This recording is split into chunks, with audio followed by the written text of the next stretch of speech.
All right, so we're diving into something pretty wild today, right? A story that honestly feels ripped from, like, a thriller novel. Yeah, absolutely. We've got a brazen shooting in broad daylight.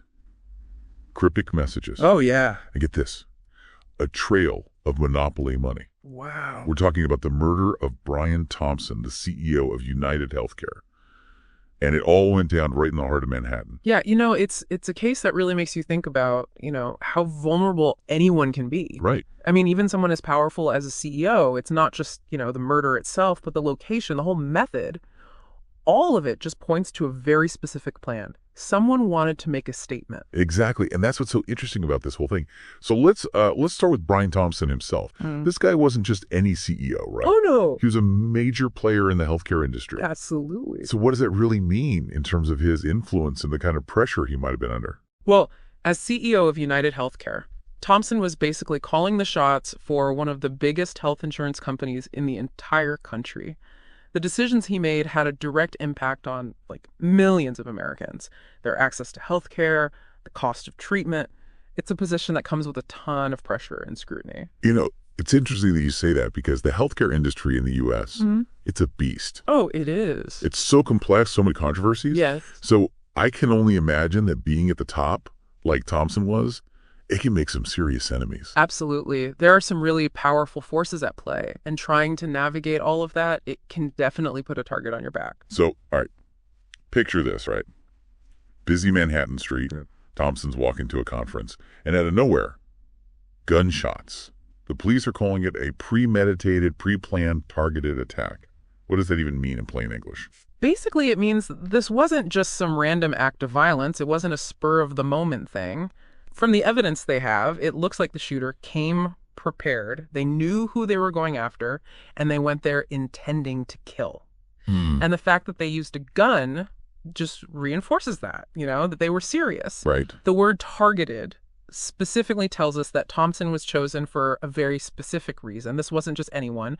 And the fact that it was premeditated suggests a level of planning. And that's pretty chilling when you really think about it. It's scary, for sure. And then you've got those shell casings. Oh, yeah, those are strange. Each one stamped with a single word, like a message. Deny, delay, depose. So bizarre. What do we make of that? That's the million-dollar question, right? Is this a personal vendetta? Or is it something, I don't know, more symbolic? We can't say for sure at this point. But those words, they're definitely meant to send some kind of message. Right. Maybe it's just pure anger towards Thompson. Maybe it's about his policies, or even about the entire healthcare system. I mean, think about it. Deny and delay, those are terms you usually hear when you're dealing with insurance claims, right? So that could be a pretty big clue. Yeah, it's definitely a bold statement. And then there's the whole escape. Running away on foot, then ditching a bike in Central Park. And the kicker, monopoly money scattered all around it. It's like something out of a movie. It does feel almost staged. Yeah, you're right. It does. And that's honestly one of the most intriguing parts of this whole case. The monopoly money, it could be a distraction, a red herring. Or maybe it was a very deliberate way of saying something about corporate greed. It's very theatrical. And that theatricality itself could be a big clue about what was going on in the killer's head, what their motive was. So let's move on to the suspect. Luigi Nicholas Mangione. Right. Arrested at a McDonald's, of all places, in Pennsylvania.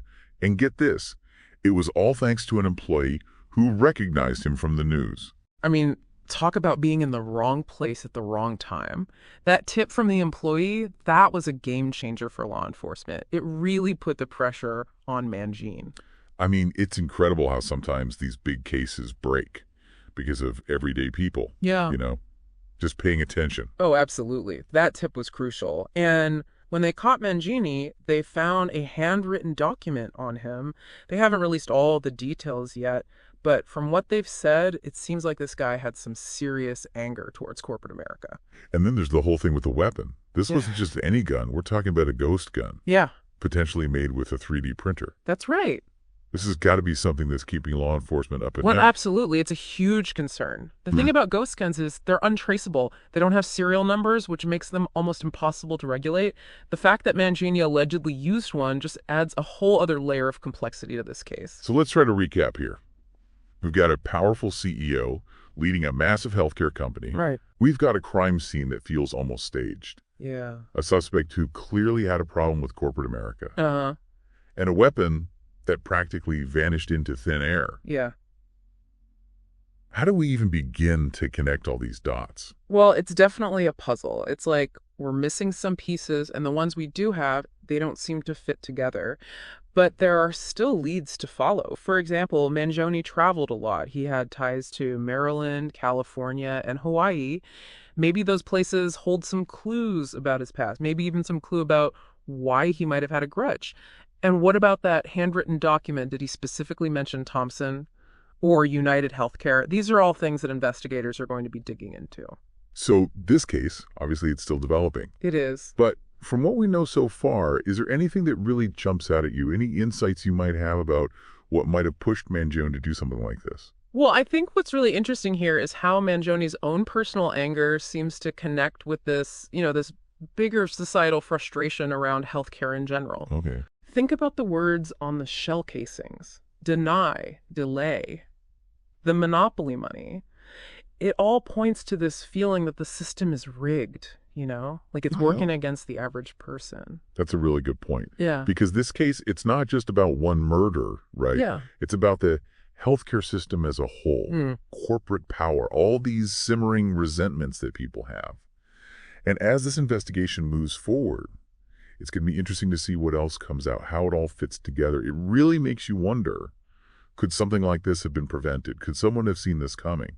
And, what does this whole thing tell us about the state of things right now?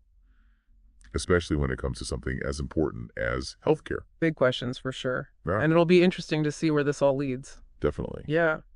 Well, that's about all the time we have for our deep dive today. Right on. But man, what a story. Be sure to tune in next time. We'll be back with another deep dive into a different topic.